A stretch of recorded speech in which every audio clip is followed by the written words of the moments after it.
Hey guys, welcome back to the garden. Just a quick video today. We are going to install on our deck, I guess you could call it a railing basket planter. It's not a hay rack. That I bought at the garden center in December. It's been in the garage ever since. It's one of those things that you walk by a million times and never notice it until once all of a sudden it just pops out at you.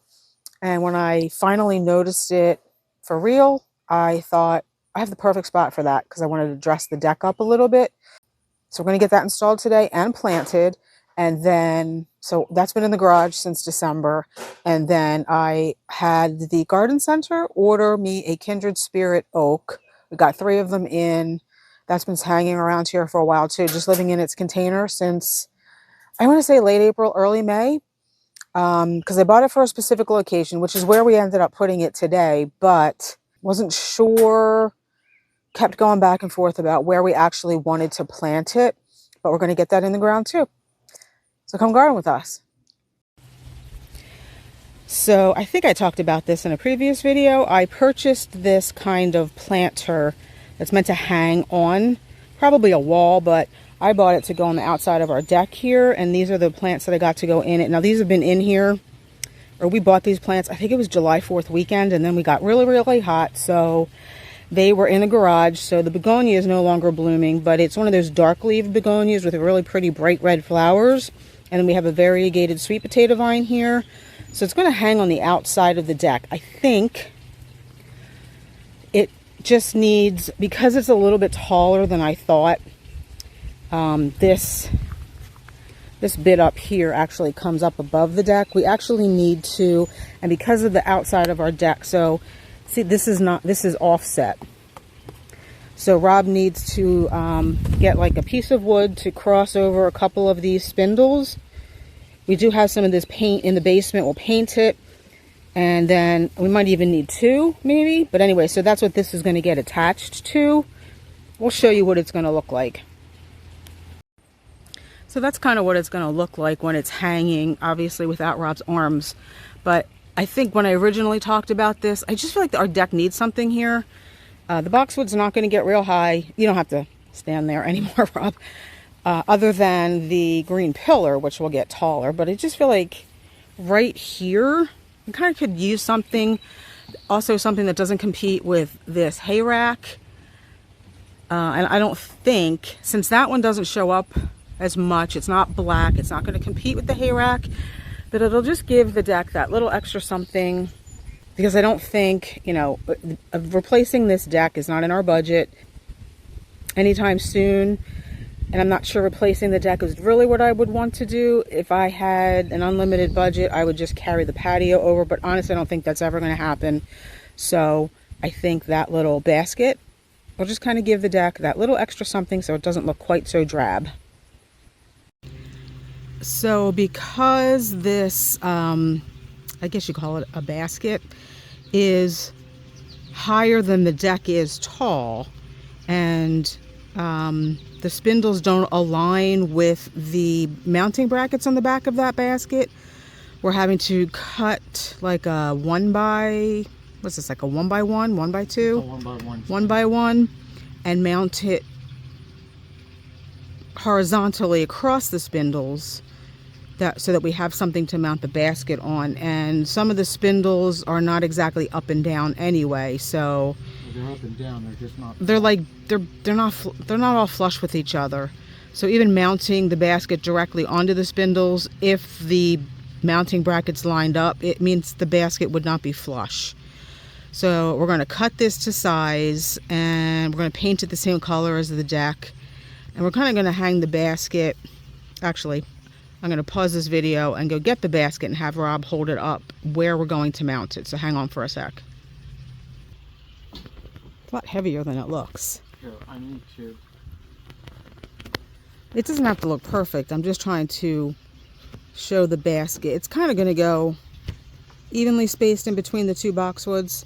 So in between that New Gen Freedom and in the between the green pillar or green tower, I think that one is. And it is going to sit up a little bit so that you see the top part of it is above the deck railing. I went onto the deck to see if that looked kind of weird.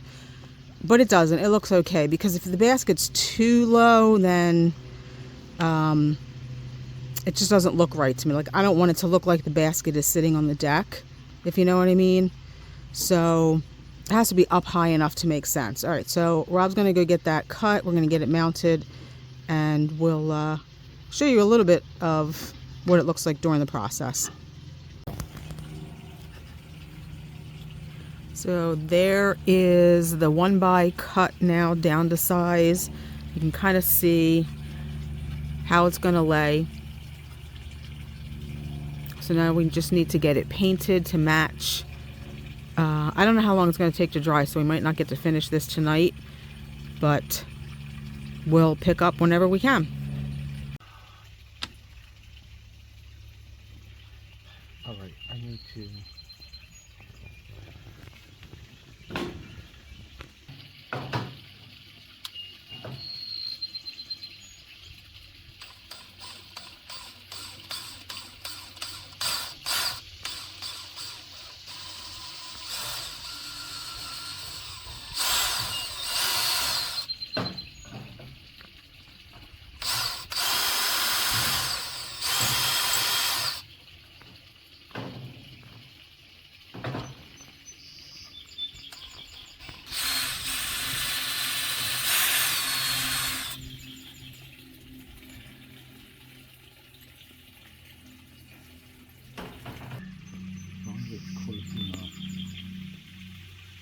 Good enough.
I just need to tighten it somehow.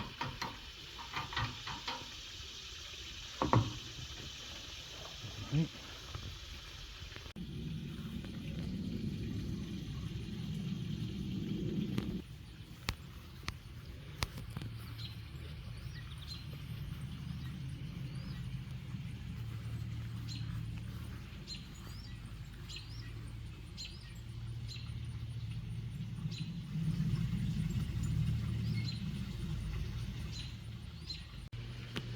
And here's what the deck railing planter, no, deck railing, deck basket.